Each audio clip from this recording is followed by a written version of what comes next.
agora vamos receber aqui o especialista em Direito do Consumidor, doutor Flávio Terceiro, que vai esclarecer, como sempre, as dúvidas hoje sobre contas de água e energia. Assunto polêmico esse, hein, doutor Flávio? Boa tarde para você. Boa tarde, Mário. Esse é um tema muito sensível, em especial agora que todo mundo está se vacinando, a pandemia está caminhando para o fim e daqui a pouco os cortes... Ah, sim, a questão dos cortes.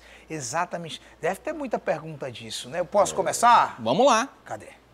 Me chamo Maria Lenise Moreira Moraes. Eu gostaria de saber aonde eu posso recorrer com as cobranças que vêm indevidas na minha fatura. As contas indevidas. Contas indevidas. Dona Lenise, existem dois tipos de cobrança indevida mais comuns, Mário. A primeira é o aumento de consumo injustificado. Você está consumindo as mesmas coisas, você não instalou nada novo na sua casa e a sua conta de água ou a sua conta de energia começa a subir. Nesse caso, você liga para a concessionária e pede para que eles façam uma vistoria no medidor. Pode ser que seja um medidor antigo, que esteja computando o consumo errado, e eles irão corrigir a sua fatura passada e as faturas seguintes vão voltar ao consumo normal. Esse é um tipo de cobrança indevida, que é um faturamento a maior que você não consumiu e que tem que ser corrigido. Outra coisa que o pessoal chama de cobrança indevida são as cobranças de multas ou de recuperação de consumo. Em geral, quando a empresa faz uma vistoria, ela vai perceber que houve uma cobrança a menor nos meses anteriores. Nesse caso, eles vão fazer uma vistoria no seu medidor. Você tem o direito de acompanhar essa vistoria e tem o direito de se defender. O primeiro passo sempre é entrar em contato com a empresa, entender o aumento do consumo, entender a cobrança para que você possa fazer a defesa competente. Né? Isso. Às vezes, na própria empresa você consegue fazer a reclamação e consegue resolver, eles conseguem corrigir a fatura, se houver uma cobrança maior, algum erro de leitura, agora, tudo isso doutor, resolve. Tem um funcionário, por exemplo, da empresa que ele vai lá fazer aquela medição, né? Fazer a contagem, né? Só que o seguinte, esse final de semana agora eu tive num condomínio na casa de um amigo e eu não sei se o senhor já viu, e quando eu olhei assim, eu falei, que treco feio é esse nos postes? Tem umas caixas, já viu nos postes? Já. Deste tamanho, assim, uma caixa. E eu disse, o que é isso aí? Não, parece que agora não vai precisar mais daquele funcionário que vai fazer a contagem.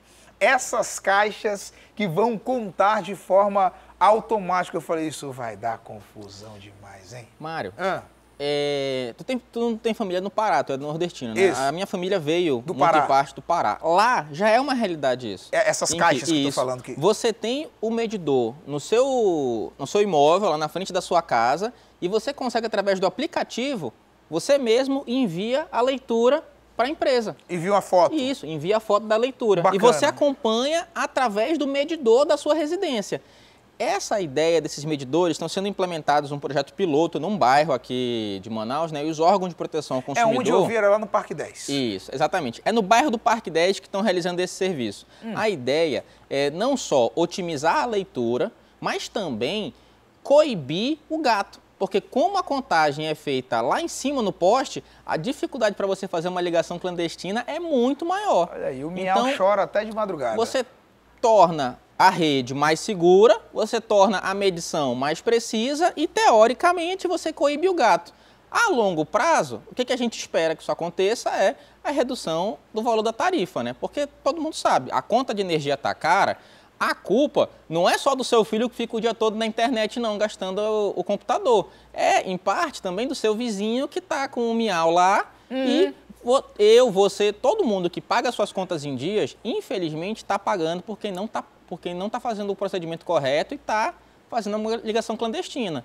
Esses investimentos da empresa, a gente espera que vão tornar a rede mais segura e as nossas contas mais baratas. Mas, lógico, como eu sempre digo aqui, mesmo assim, é um absurdo. Você consegue pagar uma prestação de um carro, você consegue pagar a prestação do apartamento e às vezes não consegue pagar a conta de energia, que vem 1.000, 1.500 e por aí vai, 600 por aí vai, né?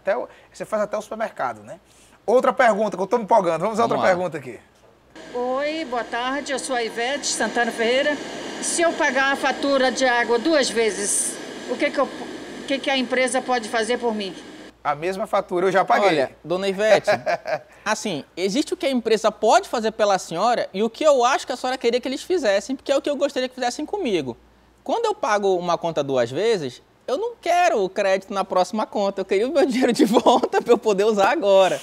Mas assim, dona Ivete, existe todo um procedimento administrativo. O que geralmente acontece quando a gente paga uma conta 2 vezes, né?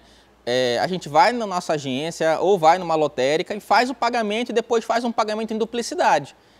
Você tem que guardar os 2 comprovantes e você pode pedir o estorno desse valor. Se você pagou na sua agência, por exemplo, o seu banco pode estornar o valor. Você liga para a sua agência, fala com o seu gerente e fala, olha, meu gerente, eu paguei no dia 10 a conta de água e no dia 12 eu paguei a mesma conta de novo. Tem como cancelar essa cobrança? Ele vai te ajudar e você consegue o estorno desse valor. Esse é um passo. Agora, se você pagou numa lotérica, num ambiente externo, fica difícil da empresa fazer o levantamento desse dinheiro e lhe devolver.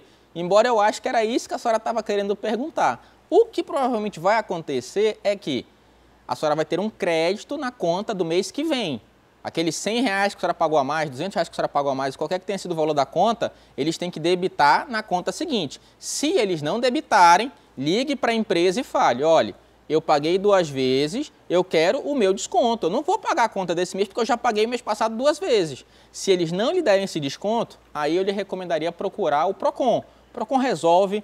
Nesses casos, eles vão entrar em contato com a empresa e a empresa vai poder corrigir a sua fatura do mês seguinte. A devolução do valor é um pouquinho mais difícil, até porque vai depender do banco, mas o crédito na fatura seguinte é algo que a empresa pode sim fazer pela senhora. Tá aí, ó, mais uma. Olá, boa tarde. Me chamo Beatriz. Eu gostaria de saber sobre a minha conta de água. Já está chegando ao vencimento a fatura de água e ainda não chegou na minha residência. Como é que eu faço para fazer o pagamento da minha água?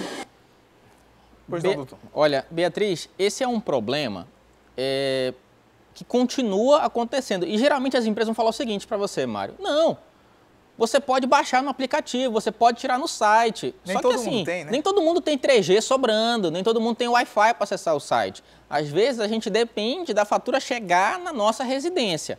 Se a fatura não chega, a gente fica com dificuldade de pagar. O que eu recomendo nesses casos? Procure uma loja, tá, da concessionária, seja de água ou de energia, e fale que você quer emitir a fatura. Geralmente, eles têm uns totens logo na entrada da loja e alguém que vai lhe ajudar e vai lhe ajudar a imprimir a fatura. Né? A leitura, em tese, ela é feita alguns dias antes do vencimento da sua fatura. E deveria ser enviada a conta logo depois que o leiturista vai lá no seu medidor e confere. Mas nem sempre isso acontece. Se você precisa desse documento impresso e você não tem acesso facilitado à internet para baixar no aplicativo ou acessar pela internet, vá até uma loja e peça uma cópia que eles de bom grado lhe darão, porque afinal a empresa também quer receber, né? Mais uma. Boa tarde, meu nome é Sander e gostaria de saber se der uma queda de energia, queimar meus eletrodomésticos, geladeira, ventilador, aonde eu posso procurar meus direitos? Quem pode me ressarcir essa situação? Mas aqui não tem queda de energia, né? Aqui. Olha, existem... Só um pouquinho. Existem algumas interrupções na linha de energia, né? Alguns bairros são mais afetados do que os outros, dependendo... De vez em quando a gente vê nas redes sociais o pessoal perguntando sobre isso, né? Olha, tá sem luz aí no seu bairro, aí você tá no centro. Não, o centro tá com luz, mas o pessoal do São Raimundo do outro lado da ponte tá sem energia. Essas interrupções, a primeira coisa que você precisa saber é que existe um prazo para a energia ser restabelecida. E isso pode demorar até 4 horas, tá? Até 4 horas sem energia é o tempo que a agência de energia elétrica lá em Brasília definiu que eles têm para resolver o problema de retornar a energia. Só que quando a energia retorna, você percebe que um produto seu da sua casa queimou. Não voltou a funcionar, né? Queimou. A partir do momento que você percebe que esse produto queimou, você pode ingressar em contato com a empresa de energia elétrica para pedir que uma equipe seja enviada até a sua residência ou para que eles designem uma assistência técnica para você enviar o seu equipamento. Um ar-condicionado que queimou, uma geladeira, o que é que tenha queimado. Isso é muito comum, né, doutor? Isso. Aqui? É muito comum, mas infelizmente as pessoas nem sempre procuram. Ah, o produto queima e fica por isso mesmo, vou comprar um novo. É interessante que no próprio, quando você vai ligar para o telemarketing, quando você vai ligar para o call center da empresa, né, da concessionária de energia, lá nas opções, às vezes que eu já liguei que faltou energia na minha casa, aliás, eu acho que faltou energia na casa, todo mundo está acompanhando o programa já, e aí quando você está ligando lá tem uma opção, né?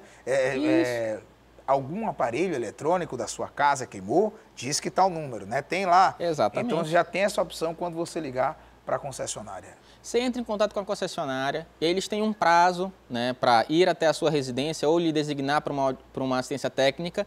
E a partir desse envio, eles têm um segundo prazo de mais ou menos 20 dias para fazer um laudo. Esse laudo vai indicar. Aí você vai ver se foi por causa da queima de energia ou de algum problema de instalação elétrica. Se for instalação elétrica, você pode ingressar, dependendo de onde você mora, contra a empresa que fez a obra da sua casa, por exemplo. Eu já tive um caso em que o problema elétrico era decorrente de uma má instalação elétrica. Como a empresa de energia não quis fazer o ressarcimento, entrou-se contra a construtora que fez a obra para eles corrigirem. Ou você contrata um eletricista para reparar a sua rede e tudo. Mas, em regra, entre em contato com a concessionária de energia elétrica, eles têm uma equipe especial designada para isso, é só você acionar.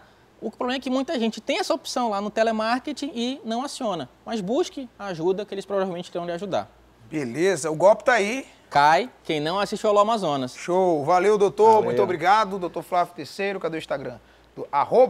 Flávio Terceiro. É isso aí, quem puder seguir. Flávio Terceiro, eu só conheço ele, né, e um jogador de futebol que eu já falei. Isso, só tem que é o esses Júlio dois no Terceiro, mundo. mas o Flávio Terceiro eu só conheço ele. Por enquanto, só esse. Gente, até a próxima semana. Muito obrigado por assistir. Valeu, doutor, muito obrigado, a gente que agradece. Ó, aqui no canal você fica por dentro das principais notícias do país. Se inscreva aí, vem ver mais.